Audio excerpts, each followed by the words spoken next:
Jesús pedía que se consagrara Francia a su Sagrado Corazón para evitar que se extendieran los errores de la masonería, para contrarrestar la influencia de la masonería en el mundo, ¿sí? Y además había pedido que se hicieran unos actos de reparación a su Sagrado Corazón. Los 9 primeros, no, estamos hablando del Sagrado Corazón, los 9 primeros viernes de cada mes, ¿cierto?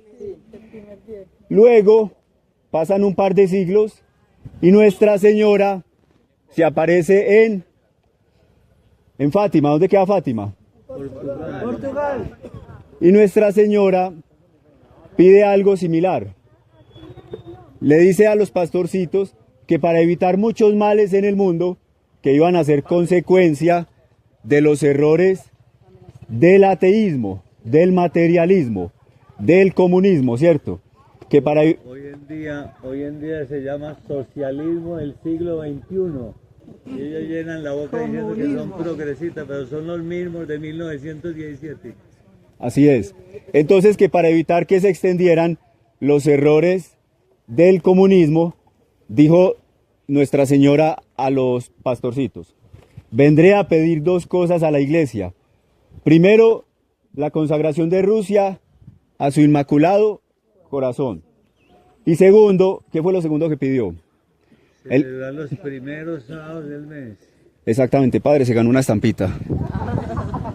Entonces, Un aplauso, un aplauso. ¿alguien faltó por estampita? ¿Ya la repartieron todas? Listo, entonces ahora sí, vamos a empezar con esta oración que es una consagración al Inmaculado Corazón de María. Listo, la vamos a hacer despacio y a una sola voz. Oh Virgen mía, oh Madre mía, yo me ofrezco enteramente a tu Inmaculado Corazón y te consagro mi cuerpo y mi alma, mis pensamientos y mis acciones. Quiero ser como tú quieres que sea, hacer lo que tú quieres que haga. No temo, pues siempre estás conmigo. Ayúdame a amar a tu Hijo Jesús con todo mi corazón y sobre todas las cosas. Pon mi mano en la tuya para que esté siempre contigo. Amén. ¿Quién como Dios? Bueno, dijo Nuestra Señora que ella iba a pedir estas 2 cosas muy especialmente a la iglesia. La primera, la consagración de Rusia, le tocaba hacerla a un papa en comunión con todos los obispos del mundo, que fue algo que no se hizo a tiempo, ¿sí? La idea era evitar la Segunda Guerra Mundial, porque el último pedido de la consagración de Rusia lo hizo la Virgen comenzando la década de los años 30 y finalizando esa década empezó la Segunda Guerra Mundial, ¿cierto? De 1939 a 1945, duró 6 años, millones de muertos. Exactamente. Y Nuestra Señora había dicho en Fátima que la guerra iba a acabar pronto, pero la primera, porque durante las apariciones de Fátima se estaba llevando a cabo la Primera Guerra Mundial, ¿cierto? De 1914 a 1919, y la Virgen se apareció en 1917, estaban en plena guerra. Así es. Ella dijo, la guerra acabará pronto, pero si los hombres no dejan de ofender a Dios, vendrá otra peor. Y efectivamente así sucedió. Fue muchísimo peor la segunda, más terrible, más devastadora, con unas pavorosas consecuencias. Entonces la Virgen quería que se consagrara Rusia a su Inmaculado Corazón antes de la guerra, para poderla evitar. Resulta que esa consagración la hizo el Papa Pío XII, pero 7 años después de que terminó la guerra. O sea, el 7 de julio de 1952, hace un acto de consagración solemne el día de los santos Cirilo y Metodio, que fueron los primeros evangelizadores de las tierras eslavas, es decir, donde queda actualmente Rusia. Hizo un acto de consagración, escribió una carta, Sacro Vergente Anno, se llama, ¿Qué traduce? en el año sagrado del Señor. Año sagrado del Señor. Y en esa carta se dirige a los pueblos de Rusia y escribe una fórmula de consagración de Rusia y la proclama. Pero esa consagración es muy poco conocida, casi nadie la conoce, porque la mayoría de las personas que han sabido del tema dicen que Rusia nunca se consagró, ¿cierto? Ahora bien, los pocos que conocen esa consagración dudan de si fue válida o no fue válida, porque una condición que la Virgen pedía era que se hiciera en comunión con todos los obispos del mundo, que parece que eso no pasó. Bien, posteriormente viene la época de la Guerra Fría, en la que estuvo a punto de darse la Tercera Guerra Mundial. Dicen que no se dio precisamente por esa consagración, algún efecto tuvo que haber tenido, y obviamente el apostolado de Juan Pablo II dicen que también lo evitó, ¿cierto? Él ayudó a que se cayera la cortina de hierro, o sea, los países detrás de la cortina de hierro, y se desintegró la Unión Soviética, ¿sí? Pero Explique la Guerra Fría, ¿entre quién era? entre Estados Unidos y Rusia. Pero a la gente... Bueno. Muy bien. Resulta que Estados Unidos y Rusia pues siguen siendo las dos potencias nucleares y más avanzadas tecnológicamente en el aspecto militar. En estos momentos el peligro de una tercera guerra mundial es evidente, ¿cierto? ¿Se han visto las noticias?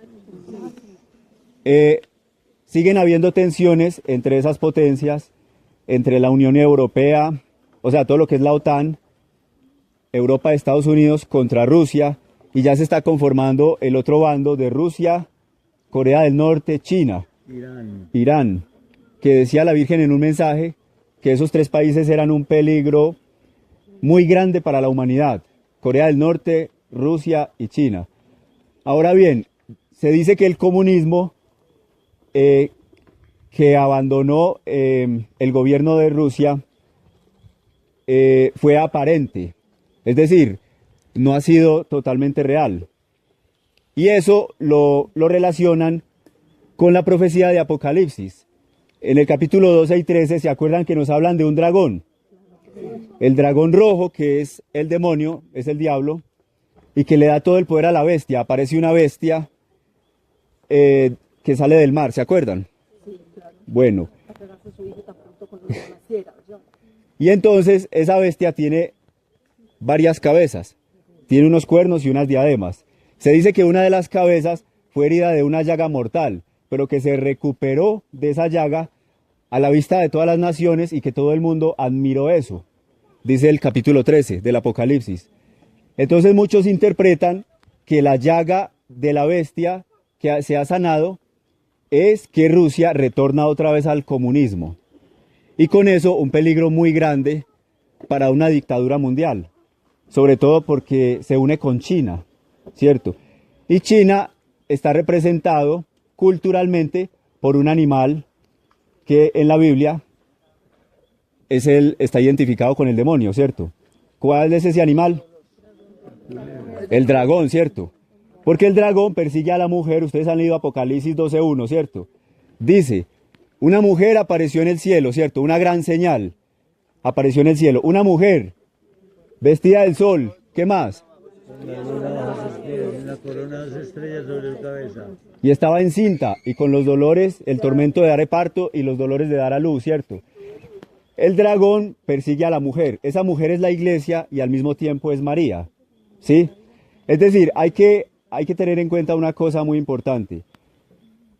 Para nosotros poder comprender por qué es tan grande la Mariología, por qué es tan grande y por qué es necesaria saberla en este tiempo, nos va a tocar estudiar un poquito de teología y nos tenemos que remitir al Antiguo Testamento.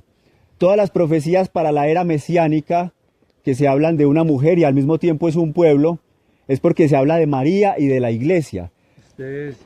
Ustedes tienen que hacer lo que él está haciendo. Él está estudiando día y noche, conociendo a Dios y a la Virgen. Sigan el ejemplo de él. Entonces, resulta que hay una fusión, digámoslo así, hay una entremezcla y una conexión muy íntima entre la iglesia y María. a tal punto que no puede existir la una sin la otra. O sea, la verdadera iglesia de Cristo es la iglesia de María, ¿cierto? Es la iglesia donde María es la madre del pueblo de Dios. Esa es la verdadera iglesia. Y nosotros estamos aquí. ¿Por qué peregrinamos siempre a los lugares marianos? A los lugares donde nos hablan de la Virgen, donde ella se ha aparecido. ¿Por qué peregrinamos para encontrarnos con la Madre de Dios? Porque es nuestra Señora, ¿cierto? Y también es nuestra Madre. Y eso está profetizado en muchas partes de la Biblia. Porque a través de las peregrinaciones marianas, de los movimientos marianos, es como se va a extender el reino de Dios por la tierra y es como el Señor va a triunfar en el mundo entero. ¿Sí? Solo a través de la Virgen, a través del rosario y de la devoción a su Inmaculado Corazón, es como se va a llevar a cabo la más grande victoria de Dios en el mundo. Y estamos en la época en que eso va a suceder. Pero para eso, entonces, no nos puede faltar el rosario todos los días. Y tenemos que tener devoción constante al Inmaculado Corazón de María. ¿Ya han hecho la consagración de 33 días? Seguramente que sí, ¿cierto? Entonces, es bueno hacerla, es bueno renovarla. Ahora, paralelamente a la consagración, también está la reparación, las de los primeros sábados, ¿cierto? Y eso es lo que vamos a hablar. ¿Por qué es tan importante hacer los primeros sábados? Cuando la Virgen dijo, si no se me consagra Rusia, extenderá sus errores por el mundo entero y provocará guerras y persecuciones a la iglesia. Y eso lamentablemente sucedió desde esa misma década que les hablo, la década de los 30. ¿Por qué? Porque se extendió el comunismo por el mundo y a los países donde llegó se tomaron el poder a la fuerza, ¿cierto? Con violencia. No es sino ver la revolución en España, en México, ¿cierto? ¿Se acuerdan? En Colombia. En Colombia las guerrillas, en Colombia son comunistas. ¿Cuántos millones de muertos? Venezuela. ¿Cuántos millones de muertos dejó el comunismo en China? No lo que están haciendo hoy en día, lo que hicieron el siglo pasado. Los millones de muertos allá mismo en Rusia y en otros países que adoptaron esas ideologías, ¿sí? Entonces la Virgen había dicho, muchos buenos serán martirizados, y así sucedió. Muchas iglesias fueron destruidas, muchos templos profanados. La persecución religiosa fue terrible, ¿sí? Y por eso la Virgen ha llorado tantas veces lágrimas de sangre. ¿Sí la han visto? Aunque sea por video, ¿cierto? Entonces, la Virgen dijo que si no se consagraba Rusia iba a pasar todo eso, y pasó. Bueno, entonces, ¿qué le quedaba a la iglesia? Sabiendo que no se consagró Rusia, porque ¿quién va a ser capaz de ir a convencer a un papa? ¿Quién puede tener la audiencia privada con un papa para decirle, su santidad haga esto? Y tiene que convocar a todos los obispos del mundo. Y aunque el papa quisiera hacerlo, ¿cómo hace para que hoy en día los obispos le obedezcan, cierto? Ustedes saben que estamos en una situación crítica en la iglesia, ¿sí o no? ¿Quién puede tener audiencia? Carán y Martín. ¿Quiénes tienen audiencia? Sor Lucía Carán, que dice el padre, una monja blasfema, herética. James Martin, promotor del homosexualismo. Son los que tienen audiencias privadas con los papas, con estos últimos papas, ¿cierto?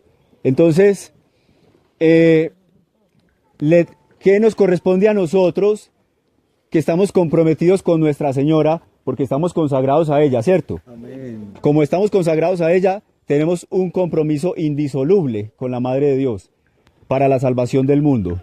¿Qué debemos hacer? Lo que ella nos ha pedido. Ella dijo, si hacen lo que les pido, miren estas palabras, si hacen lo que les pido, tendrán paz. Eso es lo primero, que logremos la paz del mundo, porque si logramos eso, aunque haya otros problemas, pues los podemos ir sobrellevando, ¿cierto? Hay otras cosas que se pueden ir llevando más fácil, porque como dijo Jesús, en el mundo tendréis tribulaciones, pero yo he vencido al mundo, ¿cierto? Entonces, lo primero que tenemos que hacer es luchar para que haya paz, ¿sí? Y como las armas con las que nosotros luchamos los católicos son la oración y los sacramentos, ¿cierto? La principal arma, ¿sí? El rosario, que destruye... No lo saque, que nos mandan para la cárcel. Ayer había un profesor ayer en el ramal celebrando el primer sábado del mes y dice que en Medellín están prohibiendo rezar el rosario, que porque eso es violencia, que eso es atentar contra las otras religiones. Y en Estados Unidos salió la noticia que rezar el rosario es violencia. Entonces no lo saque porque nos mandan a la cárcel. Bueno, a menos que haya un dron por aquí, que nos dijeran. Pero, claro, es violencia, dicen, es decir, cuando los católicos profesamos la fe públicamente, entonces dicen que somos intolerantes, ¿cierto? Pero para nosotros no hay tolerancia, ¿cierto? Pero es que todo eso ya lo había advertido Cristo. ¿Sí se acuerdan que Él dijo que en el mundo pues íbamos a ser perseguidos, ¿no? Pero que tuviéramos ánimo porque Él ha vencido al mundo. Entonces con Cristo somos vencedores, ¿sí? Pero esta batalla, por voluntad de Dios, Él ha querido que la libremos de la mano de nuestra Señora, ¿cierto? Ella es la capitana de este ejército. Amén. ¿Cierto? Entonces, este ejército avanza con el estandarte de la Inmaculada por delante. Amén. Como decía San Luis de Montfort, los apóstoles de los últimos tiempos, de estos tiempos, tendrán el crucifijo en la mano derecha y el rosario en la mano izquierda. La Inmaculada para acá. Ayer estaba leyendo un mensaje de ella y dice, yo soy la Inmaculada, tráigamela para acá, la imagen que está ahí, la que está ahí en la cara. Ayer, ella dijo en Holanda, yo soy la Inmaculada. Entonces, dijo Nuestra Señora, si hacen lo que les pido tendrán paz. Y si digamos hubo desinterés en la jerarquía, en la alta jerarquía de la iglesia, porque no se consagró Rusia a tiempo, o porque los que tenían que llevar el mensaje al Papa no lo hicieron, no cumplieron la labor como debían, entonces, ¿qué es lo que sí le corresponde? Lo que sí puede hacer el ejército de almas reparadoras, de almas orantes, ¿sí? Para lograr que Nuestra Señora triunfe en el mundo, que su corazón triunfe en el mundo. ¿Qué tenemos que hacer? Entonces ya dijimos, el rosario todos los días, la devoción a su Inmaculado Corazón, pero algo que todavía no se practica bien, que no se hace como se debería, es la devoción de los 5 primeros sábados de mes. Yo estoy cansado de decirle y no me hacen caso. Por eso me dijo que viniera a ver si hacen caso. Estoy cansado de decir y no me hacen caso. Yo todos los sábados celebro allá en el ramal y vienen 4 viejitas, 2 sordas y 2 muecas. No hacen caso, no hacen caso. Todo, allá donde destruyeron la Virgen, que la volvieron pedazos, ahí celebro todos los sábados primeros del mes, pero no me hacen caso. Convénzalo usted. Muy bien. ¿Quién me dice qué hay que hacer en los primeros sábados? Hay 4 cosas que debemos tener en cuenta para los primeros sábados. ¿Cuál es la primera? Confesarnos. Primero, confesión. La confesión debe ser en los días anteriores al primer sábado, ¿cierto? Y conservar la gracia sacramental. Segundo, Comunión. y la comunión debe ser reparadora. Ya les voy a decir por qué. Tercero, Santo Rosario. Santo Rosario. Y cuarto, no, Consagración. no, meditación. Resulta que este año, miren, este año también es especial en ese sentido. ¿Por qué? Porque estamos en el año 2025 y hace 100 años la Virgen se le apareció a Sor Lucía. Sor Lucía fue la que quedó viva de los 3 pastorcitos, porque los niños murieron al poco tiempo de las apariciones de Fátima, ¿se acuerdan? Los niños, Francisco y Jacinta.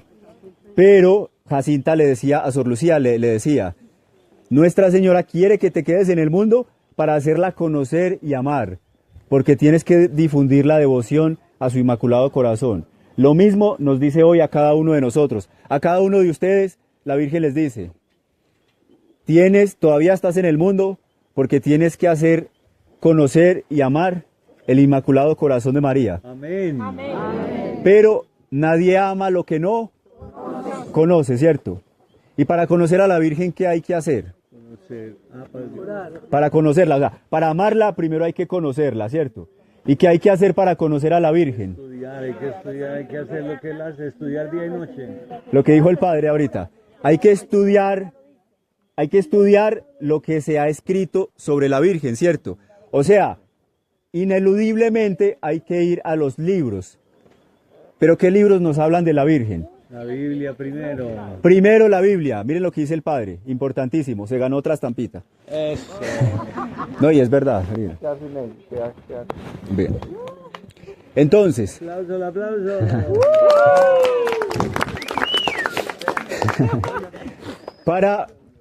para conocer a Nuestra Señora, primero hay que estudiarla y primero hay que ir a la principal fuente. ¿Cuál es la fuente? La palabra de Dios, ¿cierto? Para conocer a la Virgen. Pero ¿qué es lo que pasa? Miren, esto es algo muy especial y esto es algo que a mí me llena de gozo y ustedes van a ver por qué. ¿Por qué? Yo les pregunto, ¿María está más presente en el Nuevo Testamento o en el Antiguo Testamento? Nuevo. ¿Están seguros? Segurísimo. Bueno, resulta que la Virgen está presente en los dos testamentos. ¿Estamos de acuerdo? Total. Está presente en los dos testamentos, pero les voy a decir una cosa. Ella está presente por igual, ¿sí? En ambos testamentos. ¿Por qué? Porque la que iba a ser la madre de Dios, del Mesías, tenía que estar profetizada desde la antigüedad, ¿cierto? ¿Cuál es el primer texto mariano que se conoce de la Virgen en la Biblia? Génesis ¿Génesis qué? 2. No. Génesis 2. Génesis 3. Acuérdense que nosotros, como católicos, debemos conocer algunas citas bíblicas, ¿no? Eso es importante. Génesis 3:15, ¿qué es lo que dice? Una mujer que aplastará la cabeza. Ante una muerta, pisotea la cabeza. Con el calcaño. Dijo Dios, pondré enemistad entre ti y la mujer. ¿A quién le dijo eso? A la serpiente, ¿cierto? Entre tu descendencia y la de ella. Y ella, o sea, la mujer, ella te aplastará la cabeza y tú le acecharás el talón, ¿cierto? Bien. Esa es la primera profecía donde aparece el Señor y su madre, ¿cierto? ¿Cómo se conoce esa profecía? ¿Cómo se conoce? Esa profecía tiene nombre a nivel teológico. Es el protoevangelio. ¿Por qué? Porque es el primer anuncio de la salvación, ¿sí? Porque después de la caída de nuestros primeros padres, entonces viene la promesa de la restauración, ¿cierto? Que hace el Señor. Bueno, entonces, a Nuestra Señora hay que conocerla, como decíamos, y tenemos que ir a la primera fuente, que es, ¿cuál? La Biblia. La Biblia. Pero resulta que muchos pasajes, póngale cuidado a esto, miren lo que les voy a decir.